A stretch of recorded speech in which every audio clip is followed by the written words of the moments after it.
Hello viewers, आज मैं आपको हेयर फॉल एलोपेशिया के बारे में बताऊंगा। इसके क्या काजेज़ हो सकते हैं, इसका होम्योपैथी में आप इलाज कैसे कर सकते हैं और इसके लिए कौन सा ऑयल आप खुद तैयार करके फ़ायदा हासिल कर सकते हैं। आज के दौर में बालों का गिरना बड़ा मसला बनता जा रहा है, जिससे खा वो मेल हो या फीमेल सभी परेशान हैं।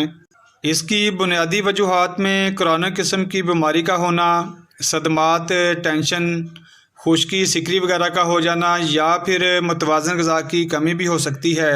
विटामिन की कमी भी बालों के लिए सख्त नुकसानदेह होती है, क्योंकि बालों की मजबूती और ख़ूबसूरती के लिए विटामिन्स और प्रोटीन दोनों नहायत ज़रूरी होते हैं।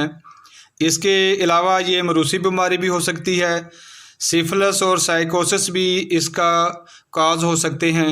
फीमेल में क्योंकि ये ज़्यादा प्रॉब्लम आती है, जिनके बाल गिरने के साथ बाल दो मुँह में यानी दो शाखे हो जाते हैं और उनकी ग्रोथ भी रुक जाती है। फ़ीमेल में उनकी ज़िंदगी के मुख्तलिफ़ अदवार में जब उनके हार्मोन्स में तब्दीली आती है तब बाल झड़ना शुरू हो सकते हैं।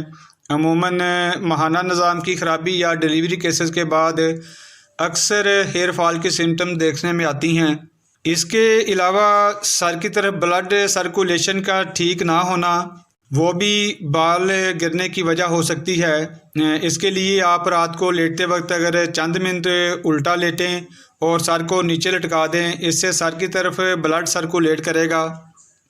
इस तरह करने से बालों को गिरना कम किया जा सकता है। इसके अलावा ज़्यादा देर तक हेयर ड्रायर का इस्तेमाल करना, बालों को ब्लीच करने से भी बाल कमज़ोर होकर गिरना शुरू हो जाते हैं। ज़्यादा गर्म पानी से भी बालों को धोना नुकसानदेह हो सकता है। गैर मेयारी पानी का इस्तेमाल भी बालों को कमज़ोर कर देता है। मुख्तलिफ़ किस्म के शैम्पू जिनमें केमिकल वाफर मकदार में हो वो भी बाल गिरने की वजह बन सकता है। और ये भी याद रखें कि हर बाल की क्योंकि औसतन जो उम्र है 4 से 6 साल होती है, जब उसकी ज़िंदगी ख़त्म होती है तो ये झड़ना शुरू हो जाते हैं। उसकी जगह नया बाल निकल आता है। जब बाल गिरने की मकदार बाल उगने की मकदार से ज़्यादा हो जाती है तो हेयर फॉल होना शुरू हो जाता है। बाज़ को जो एलोपेशिया है, एलोपेशिया का भी मैं बता दूं कि जो एलोपेशिया है ये छोटे छोटे गोल दायरों में बाल झड़ने की बीमारी को कहते हैं। अक्सर आपने देखा होगा कि गोल दायरे में बाल बिल्कुल साफ़ हो जाते हैं, उसको हम एलोपेशिया का नाम देते हैं। होम्योपैथी में हम जो इसके लिए अद्वियात इस्तेमाल करते हैं तफसील के साथ मैं आज आपसे शेयर कर दूंगा। हेयर फॉल हो या एलोपेशिया, सबसे पहले आपने सेफिलिनम सीएम की एक खुराक लेनी है। अगर तो मरूसी बीमारी चली आ रही है, विरासत में ये चीज़ पाई जाती है, तो उसके लिए फिर मेडोरिनम सीएम की एक खुराक 15 दिन बाद ले लें। टोटल आपने इन दोनों मेडिसिन की 2-2 खुराक लेनी है, यानी 15-15 दिन के वक्फे से। इसके अलावा जो होम्योपैथी की मेडिसिन हैं उनका मैं तारफ़ करवा देता हूँ। होम्योपैथी में जो इन मेडिसिन के अलावा जो सबसे बुनियादी जो मेडिसिन है वो पाइलोकार्पस है। इसका असर भी बालों पर नुमाया है। हेयर फॉल हो या गंजापन हो, बड़ी मुफीद दवाई है। इसके इस्तेमाल से सफ़ेद बाल भी स्याह हो जाते हैं। इन अलामात के मुताबिक आप पाइलोकार्पस 30 ताकत में कुछ अर्सा रोज़ाना 3 बार ले सकते हैं। इसके अलावा जो दूसरे नंबर पर मेडिसिन है वो फ्लोरिक एसिड है। फ्लोरिक एसिड में जो लामाल पाई जाती हैं उनमें बाल बहुत कमज़ोर बेजान हो जाते हैं, किनारों से 2 शाखे हो जाते हैं। फ्लोरिक एसिड में सर पर कहीं कहीं बाल कमज़ोर होते हैं। इन अलामात में आप फ्लोरिक एसिड 30 कुछ अरसा रोज़ाना 3 बार ले सकते हैं। तीसरे नंबर की जो मेडिसिन है वो फास्फोरस है। फास्फोरस गंजेपन में बड़ी शोहरत रखती है। बालों में सिकरी का पाया जाना, खुश्की का होना, बालों का ब्रीक हो जाना, बाल कमज़ोर होकर सुनहरी कलर के हो जाते हैं।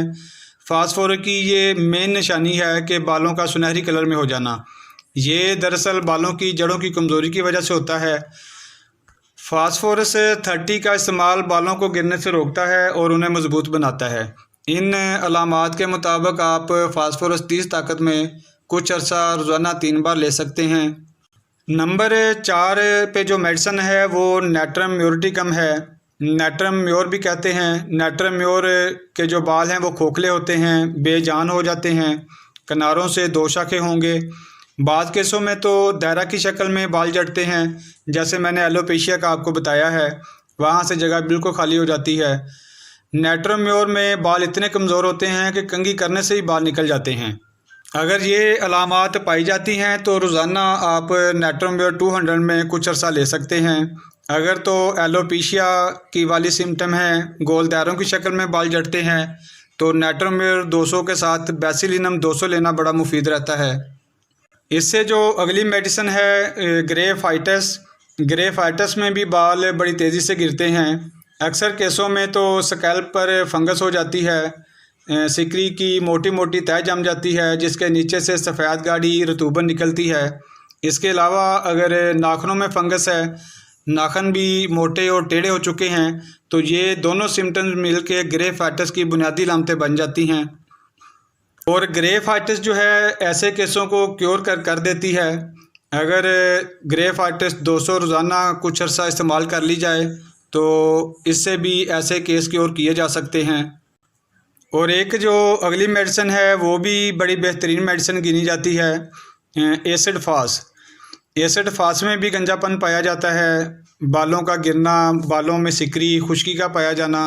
अगर तो गम के असरात रह चुके हों और याददाश्त भी कमज़ोर हो चुकी हो तो ये एसिड फास की मेन अलामात में से है। तो आप एसिड फास 30 ताकत में कुछ अर्सा रोज़ाना 3 बार ले सकते हैं। जो बुनियादी मेडिसिन थी उनका मैंने आपको तारफ़ करवा दिया है। याद रखें कि सेफिलिनम और मेडोरिनम सिम्टम के मुताबिक आपने लेनी है। अगर तो विरासत में ये चीज़ चली आ रही है, मरूसी बीमारी है, तो मेडोरिनम का इस्तेमाल करना है, वरना सेफिलिनम सीएम की 2 खुराक लाजमी तौर पर लेनी है। बाकी जो मेडिसिन का मैंने तारफ़ करवाया है वो सिम्टम्स के मुताबिक आप कोई भी मेडिसिन अपनी सिम्टम से मैच करके यूज़ कर सकते हैं। वीडियो के शुरू में मैंने आपको बताया था कि ऑयल बनाने का तरीका भी आपको बताऊंगा, वो मैं आपसे शेयर कर देता हूं, आप नोट कर लें। सबसे पहले जो आपने चीज़ लेनी है वो पैलोकार्पस मदर टिंचर है, होम्योपैथी की एक बड़ी मशहूर मेडिसिन है ये।